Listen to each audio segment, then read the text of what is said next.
எல்லாருக்குமே இதுவா தான் இருக்காங்க மேம். தப்பாலாம் அந்த மாதிரிலாம் எதுவும் உங்க இல்லைங்க மேம். அண்ணிய ரொம்ப தப்பா பேசுறாரு அவரு. இல்ல இல்ல இல்ல அப்படிலாம் கிடையாதுங்க மேம். அந்த மாதிரிலாம் கிடையாது. அண்ணன் என்ன பிரச்சனைனா நல்லாதான் மேம் இருக்கான். குடிக்காம இருக்க வரைக்கும் நல்லா இருக்கான் மேம்.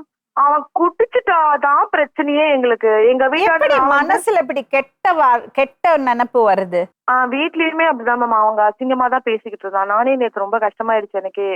நானு பேசுறதே இல்லைங்க மேம் அவன்கிட்ட. ஏன்னு கேட்டீங்கன்னா, நான் பக்கத்துல தான் 15 வருஷமா ரென்ட்டுக்கு இருந்தேன். அங்கேயுமே வந்து ரொம்ப டார்ச்சர் பண்ணிட்டு இருந்தான் எங்கள. வந்து வீட்டாண்ட கத்துறது, "உனக்கு இடத்த வித்து நான் தான் கல்யாணம் பண்ணேன். இல்லன்னா நீ எப்படி போயிருப்ப?" அப்படிலாம் ஒரு மாரி சொல்லி சொல்லி காட்டி பிரச்சனைலாம். நான் பார்த்தீங்கன்னா 7 வருஷம் கல்யாணத்துக்கு முன்னாடி 15, 16 வயசுல நான் வேலைக்கு போனேன் மேம். கல்யாணம் ஆகுற வரைக்கும் நான் வேலைக்கு போயிருந்தேன். கல்யாணத்துக்கு முன்னாடி நானும் அம்மாவும் தான் எல்லாமே மெயின்டெயின் பண்ணது. அது அன்னைக்குமே தெரியும். அண்ணா வீட்ல தான் இருந்தாங்க. நாங்க தான் எல்லாமே மெயின்டெயின் பண்ணிட்டு இருந்தோம். அண்ணாவ நாங்க வேலைக்கே அனுப்ப மாட்டோம். வேலைக்கு அனுப்பிச்சாக்கா அவன் குடிப்பான்ட்டு பயந்துகிட்டே நாங்க அனுப்ப மாட்டோம் மேம்.